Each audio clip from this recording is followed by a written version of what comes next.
I abandoned my husband because I didn't want to have children. Now I'm pregnant by someone I don't love, and I regret everything. Daniel and I met in a neighborhood cafe.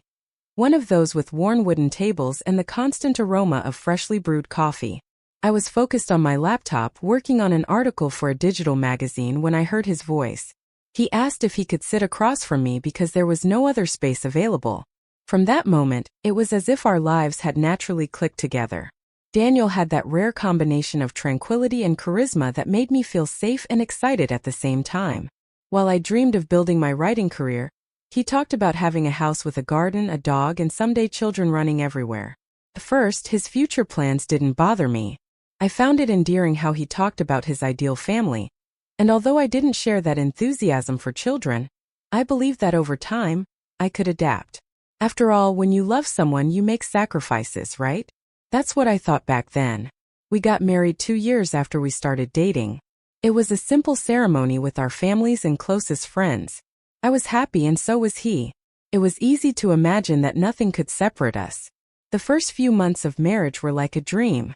We lived in a small apartment decorated with furniture we had chosen together. And we spent hours talking about our goals and the places we wanted to visit. Daniel kept mentioning children in his plans, but he always did it as something distant, something that would come in the future. I dodged the topic easily, thinking we still had plenty of time. But reality began to change when we celebrated our first anniversary. Daniel started talking about the subject more frequently, not with the intention of pressuring me, but because he felt it was the next natural step in our relationship. I remember one night while we were having dinner, he brought up the subject directly. "Amelia, have you imagined what it would be like to have a child? It would be incredible, don't you think?" I didn't know how to answer him. I looked him in the eyes and smiled, but my silence spoke more than 1,000 words.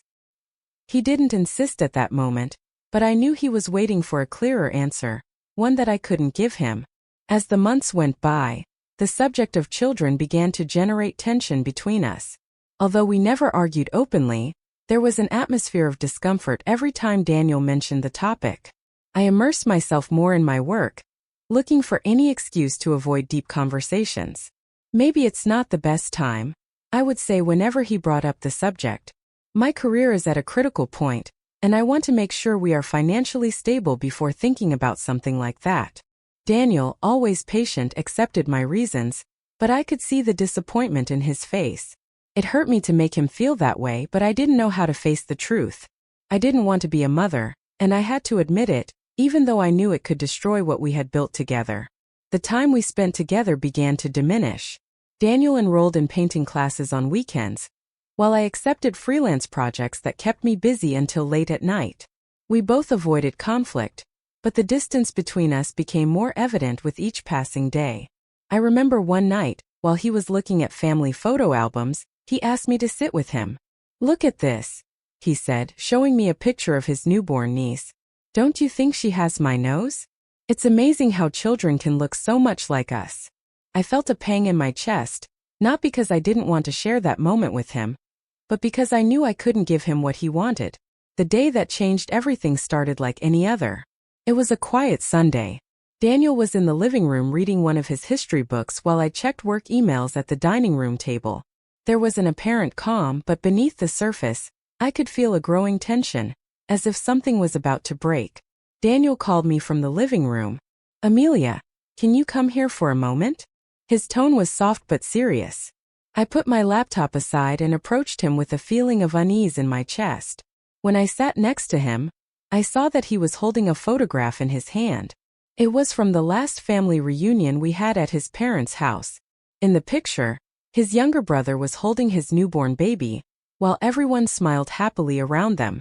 "Amelia, we need to talk," he began, looking at me with those eyes full of affection and at the same time concern. I felt a knot in my throat. I knew exactly what he wanted to talk about, and I wasn't prepared. "What's wrong, Daniel?" I pretended not to know, trying to buy time. He sighed deeply. "I've been thinking about this for months. I know we've avoided the subject because it's difficult, but we can't keep ignoring it, Amelia. I want to know if we really share the same dream of starting a family." His voice was calm, but each word fell like a hammer on my chest. I remained silent, unable to look him in the eye. Amelia, he continued, I love you with all my heart, but I also have to be honest with myself. Having children is something I've always wanted, and I feel that you don't want it in the same way. I want to understand what you feel, but I need you to be completely honest with me. My hand started to shake. I couldn't help but feel that the moment I had dreaded for so long had finally arrived. Daniel, I don't know what to tell you, I murmured. Whatever it is, I'd rather know now than keep living with this uncertainty. I took a deep breath and finally mustered the courage to speak. I don't want to have children, Daniel, I said in a low but clear voice. It's not something that's in my heart, and I can't lie to you by saying that I'll change my mind. It wouldn't be fair to you or to me. The silence that followed was unbearable. Daniel looked away, and I could see his shoulders slump slightly as if the weight of my words had physically hit him. Thank you for being honest, he said after a few moments. His voice was laden with sadness but also with acceptance. I love you, Amelia, but I can't ignore something that's so important to me. This changes everything. I wanted to cling to him, beg him not to leave me, but I knew it wouldn't be fair. Daniel didn't deserve to live a life full of sacrifices, and neither did I. What does this mean for us? I asked, even though I already knew the answer. It means that maybe it's best if we go our separate ways, he said with difficulty. I don't want either of us to live a life full of resentment. That night, Daniel went to a friend's house. I stayed alone in our apartment, feeling that the world we had built together was crumbling before me. The next morning arrived faster than I expected. I had barely slept that night, lost in my thoughts and the echo of Daniel's words. His expression of pain kept haunting me. Now I was in pain. I wasn't ready to face Daniel again, but I knew it was the right thing to do. He deserved clarity and respect, and I had already done enough damage by prolonging a relationship that, at least in this fundamental aspect, was broken. As I packed my things, I heard the front door open. My heart stopped for a moment. Daniel had returned. Amelia, are you awake? His voice resonated in the apartment, charged with a mixture of tiredness and resignation. I took a deep breath and went out into the hallway, meeting him in the living room. He was wearing the same clothes as the night before and looked more tired, as if he hadn't slept at all. Good morning, I said softly, avoiding his gaze. He observed the suitcases by the door and frowned. Are you packing? Yes, Daniel, I replied, trying to remain calm, although inside I felt like I was falling apart. I think it's best for both of us.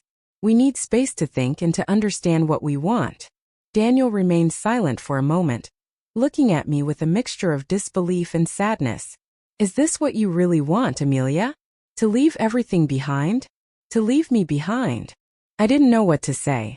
I wanted to yell that no, that the last thing I wanted was to lose him, but I knew that my decision not to have children was an obstacle we couldn't overcome. I don't want you to keep sacrificing your dreams for me, I finally said. It wouldn't be fair to you. And this is fair to us? He asked, his voice breaking slightly. Amelia, I chose you because I love you. I wanted to build a life with you. And now I feel like everything we planned together is falling apart. His words were like daggers. I wanted to hug him, ask for his forgiveness, but I knew that would only prolong the pain. I'm so sorry, Daniel, I murmured, tears streaming down my cheeks. I really am sorry. He shook his head as if he couldn't believe what he was hearing. Finally, he sank onto the sofa, burying his face in his hands. This hurts more than I thought it would, he said softly. I picked up my suitcases and walked to the door. Before leaving, I stopped and looked back, memorizing every detail of the apartment we had shared, knowing that it would probably be the last time I would be there. Goodbye, Daniel, I said, my voice barely audible. He didn't answer, and that was the most devastating thing of all. I closed the door behind me, leaving behind not only the place where we had built so many memories, but also the man I still loved deeply. The days that followed my departure were a whirlwind of emotions. I had left behind the man I had loved the most, the person who had given me everything, and now I was facing the emptiness of my decisions. But the worst was yet to come. A month after I moved into my small apartment, I received an email from Daniel. It wasn't a love letter or an attempt at reconciliation. It was a legal document, the divorce petition. Upon reading it, I felt like the air had been sucked out of me. It was as if a reality I had been ignoring finally hit me squarely. I sat on the sofa with the document in my trembling hands and read each line as if they were blades piercing my chest. Daniel had hired a lawyer and the message was clear. He wanted to cut all ties with me. The email included a short message. Amelia, I think this is the best for both of us. I don't want to keep dragging on something that no longer has a future. I hope you find the peace and happiness you are looking for. Take care, Daniel. There was no resentment in his words, but their coldness was much worse. It was the confirmation that I had given up on us, that there was no turning back. I spent hours staring at the document, not knowing what to do. My mind was divided. Part of me wanted to answer him, explain that I still loved him, that there was still a spark of hope in me to save us, but the other part knew it would be useless.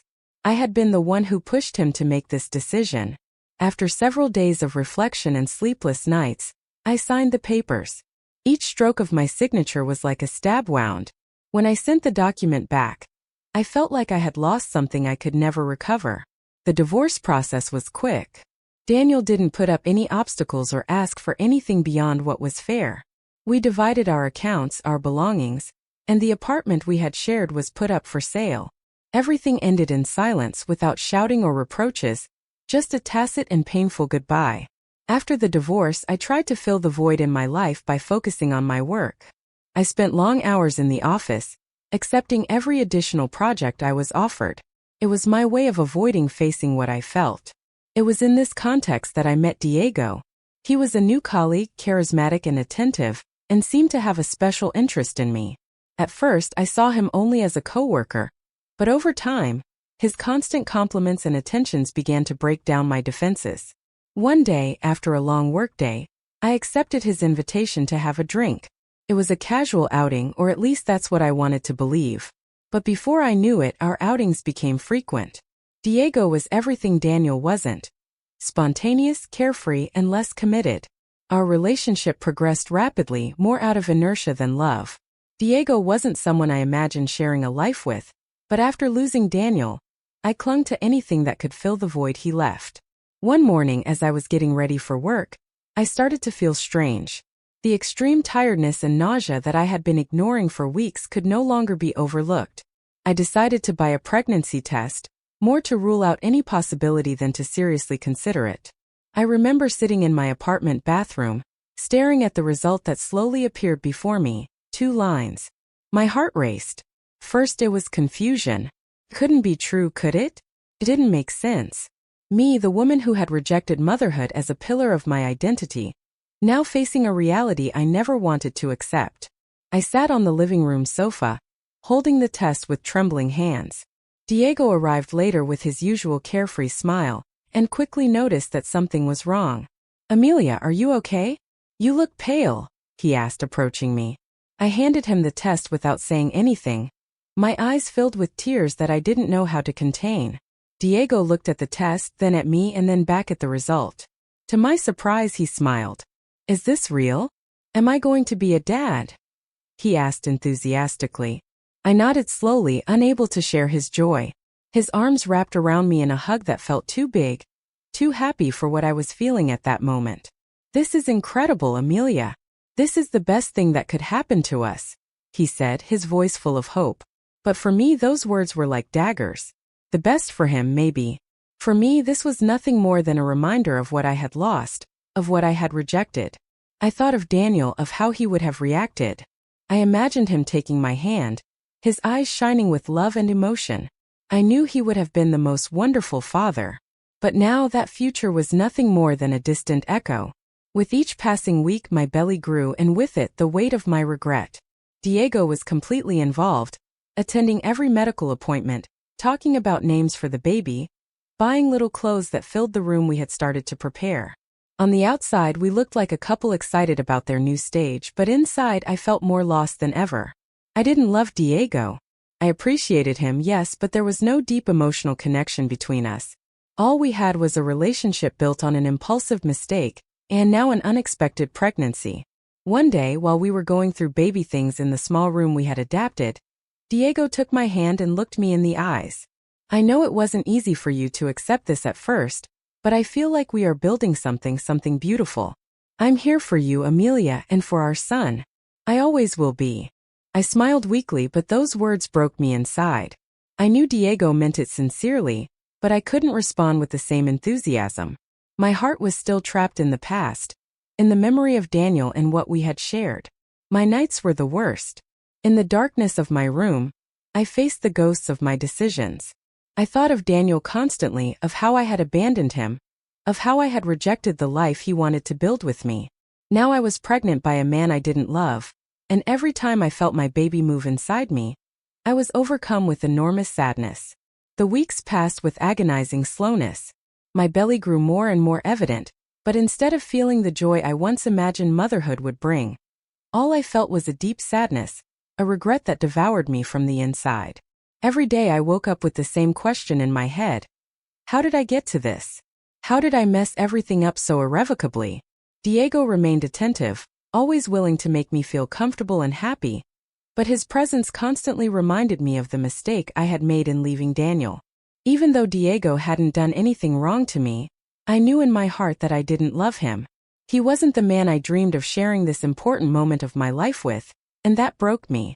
Because while Diego saw a future with me, I couldn't imagine anything but an abyss. One day, while I was trying to organize the baby's things in the small room we had adapted, I stopped in front of the mirror. I saw my reflection, my haggard face, my empty eyes. I didn't recognize myself. I wasn't the same woman who had made brave decisions to build a life with Daniel. Now I was just a shadow of that person, trapped in a life I had chosen out of whim and pride. The day my son was born was a mixture of such intense emotions that I could barely process them. When I held him for the first time, I felt such a deep and pure love that it almost made me forget everything else. But when I looked at Diego holding our baby with tears in his eyes, the weight of reality fell on me again. Today, I look at my son and I know that he is my greatest blessing, but also the reminder of what I lost. I live each day with the weight of my regret, knowing that I can never get back what I left behind. Daniel is happy and I'm here, trapped in a cycle of regret and loneliness. There isn't a day that goes by that I don't think about how my life would have been if I had made different decisions. But the reality is that the past cannot be changed, and I must learn to live with the consequences of my mistakes.